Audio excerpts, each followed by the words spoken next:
Em algum momento você seguiu o direcionamento de Jesus e aconteceu algo assim extraordinário? Você já teve uma experiência que de fato você ouviu um direcionamento, você sentiu, não, isso aqui é de Deus, o Senhor está me conduzindo a fazer, a falar, e você fez, você falou e algo assim extraordinário aconteceu?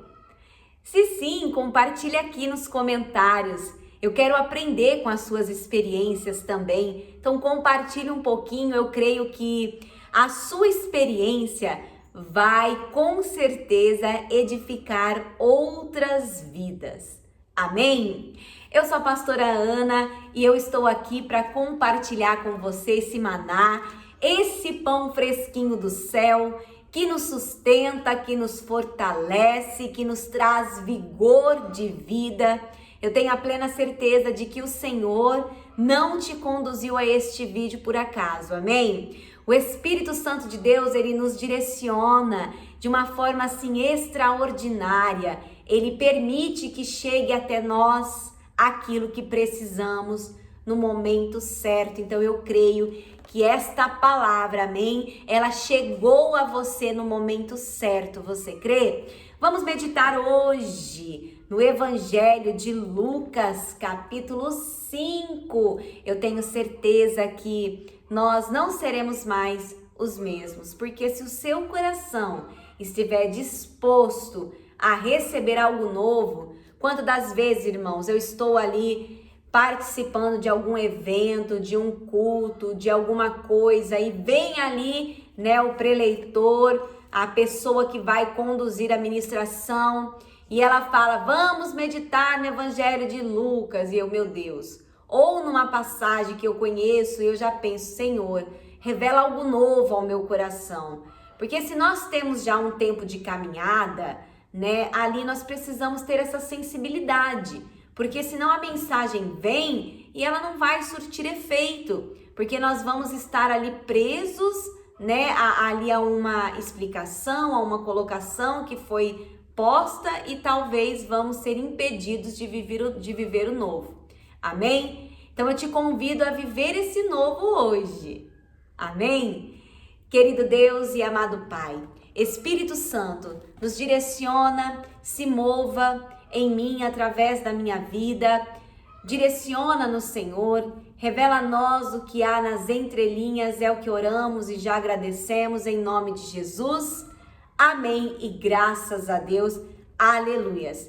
Eu tenho falado muito isso aqui no canal, Ana e Rodolfo, assim, no sentido da gente meditar na palavra, da gente entender o contexto, da gente ter cautela com os textos fora do contexto, que gera pretexto, porque a Bíblia nos advertiu que no final dos tempos haveriam falsos, né, profetas, pessoas ali trazendo a mensagem, querendo enganar os eleitos. Então, como que nós ali vamos estar blindados, né? Como que nós vamos ali de fato nos proteger contra esses ataques? Entendendo a Escritura, conhecendo no mínimo, né? Então, vamos ler o contexto bíblico e vamos ali entender através da palavra o que o Senhor quer falar a nós. A pesca maravilhosa. Aconteceu que, ao apertá-lo a multidão para ouvir a palavra de Deus, estava ele junto ao lago de Genesaré e viu 2 barcos junto à praia do lago, mas os pescadores, havendo desembarcado, lavaram as redes.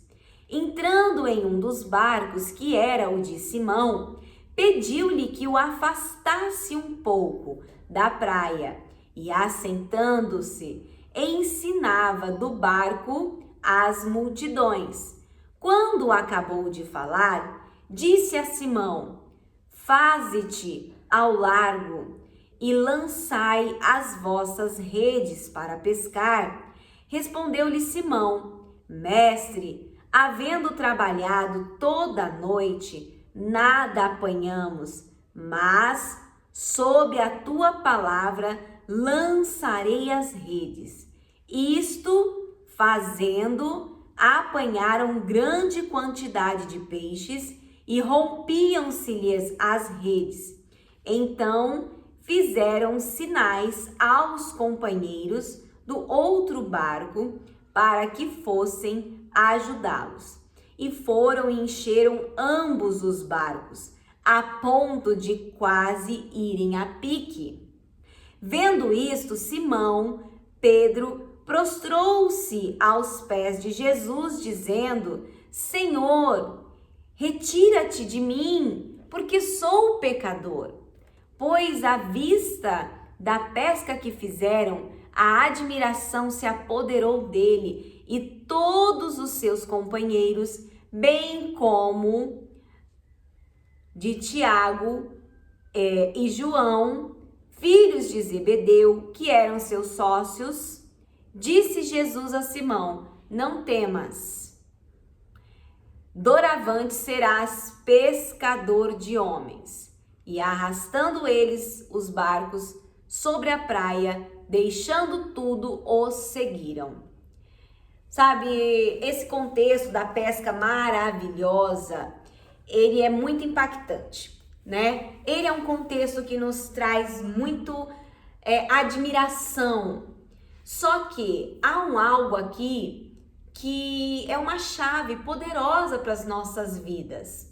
Espiritualmente falando, quando nós falamos de chaves, o que nós entendemos? Que uma chave específica, ela vai abrir aquela porta. Que não existe, que existem chaves mestras, mas não há, né, uma chave que vai abrir todas as portas do universo. Mas espiritualmente falando, há uma chave mestra, que é ouvir a palavra de Deus, ouvir a voz do Senhor. Quando nós ouvimos o direcionamento do Senhor e nós não contestamos pela lógica o que Deus está nos direcionando a fazer, nós rompemos em fé. Porque pela lógica, obviamente aqueles homens, eles poderiam não fazer. Eles passaram a noite, gente, pescando. Eles faziam aquilo, né, todos os dias. Eles eram especialistas na sua área. Mas eles decidiram obedecer a voz, o direcionamento do Senhor. E aquilo que era nada, Deus transformou em tudo. Eu quero dizer para você, na autoridade do nome santo de Jesus, que se você der ouvidos à palavra, isso que você acha que não é nada, Deus vai transformar em um tudo. Amém? Só que o capítulo 5 do Evangelho de Lucas não termina aqui. Dando continuidade, vai falar assim: aconteceu que, estando ele numa das cidades, veio à sua presença um homem coberto de lepra. Ao ver Jesus, prostrando-se com o rosto em terra, suplicou-lhe: Senhor, se quiseres, pode purificar-me. E ele, estendendo a mão, tocou-lhe, dizendo: quero, fica limpo.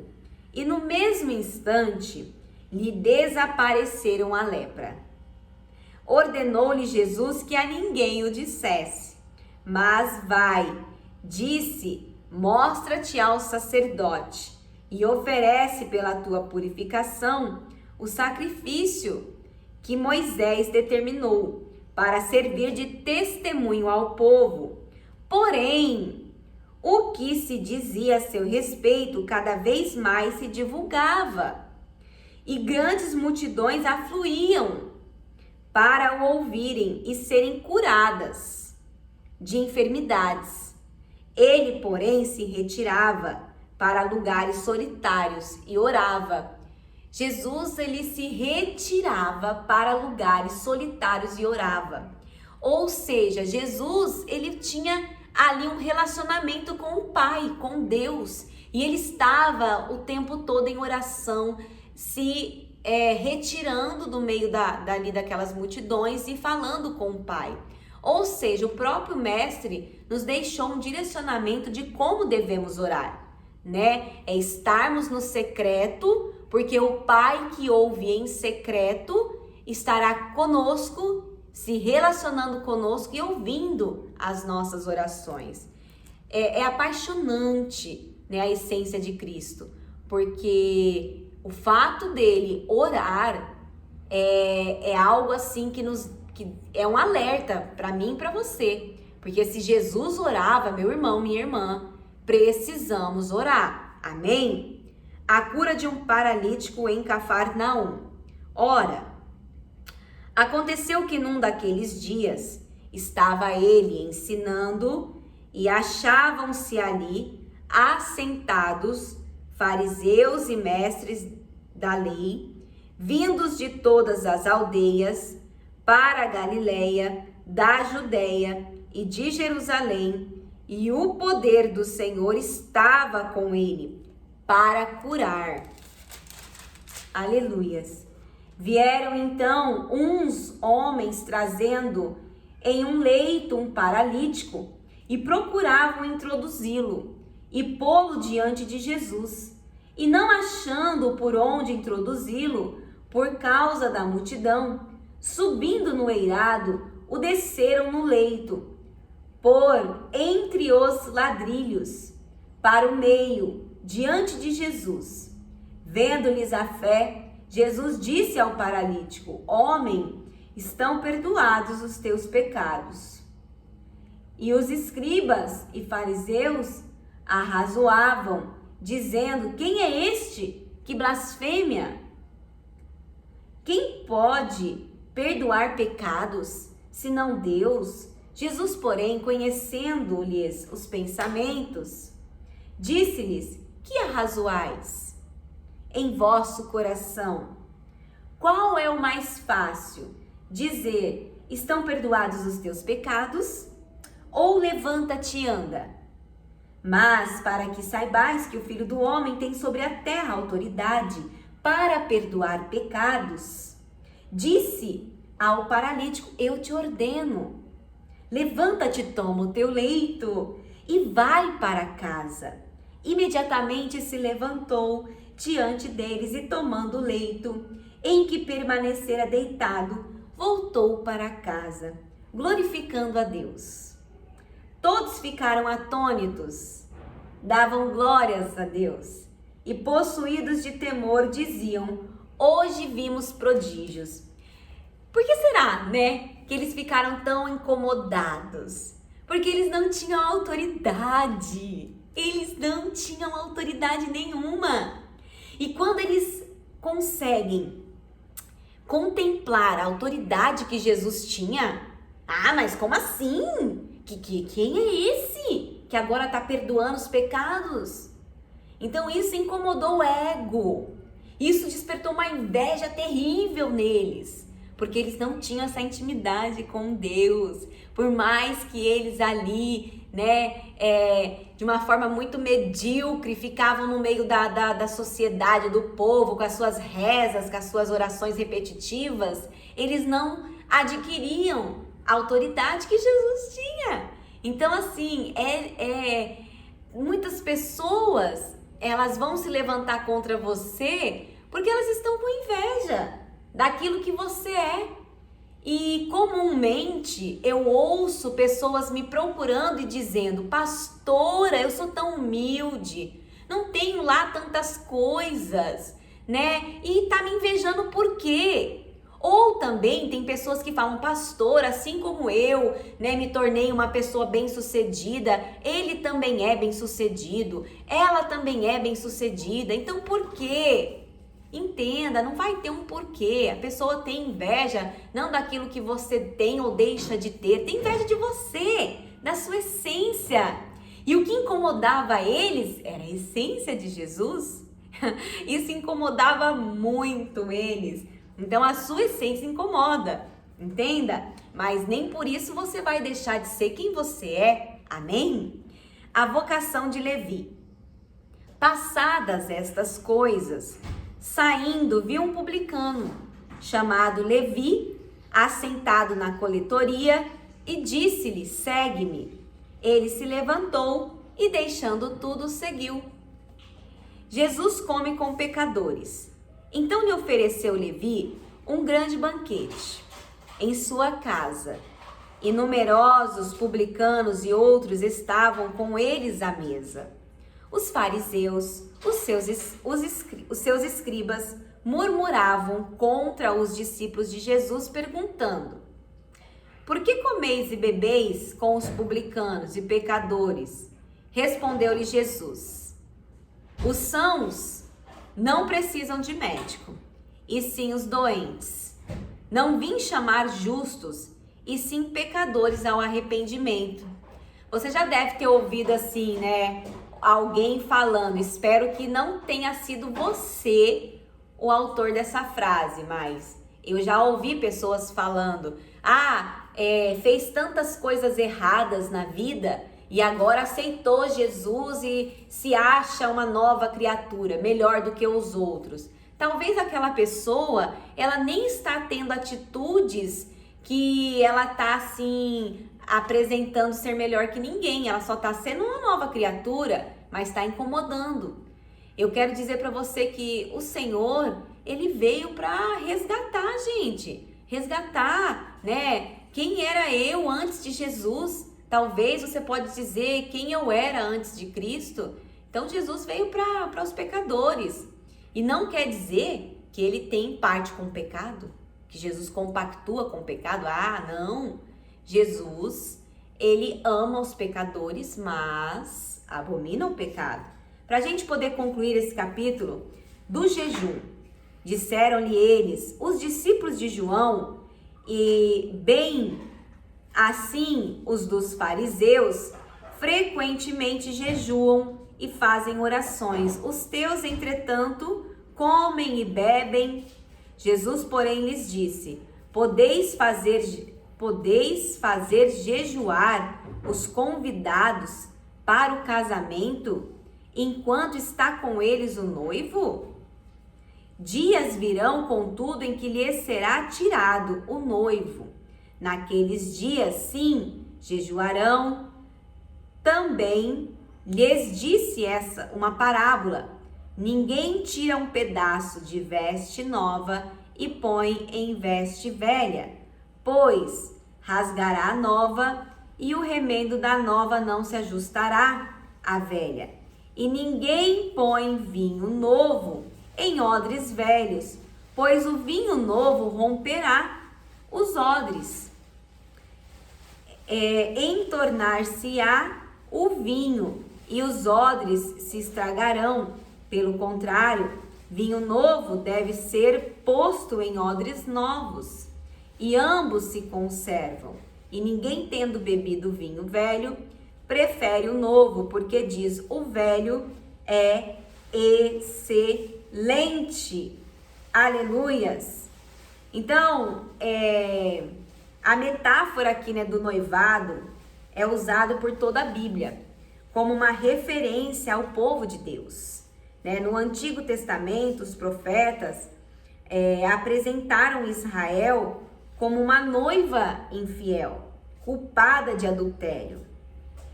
E no Novo Testamento, o termo noiva normalmente se refere à igreja, né? E ao seu relacionamento com Cristo.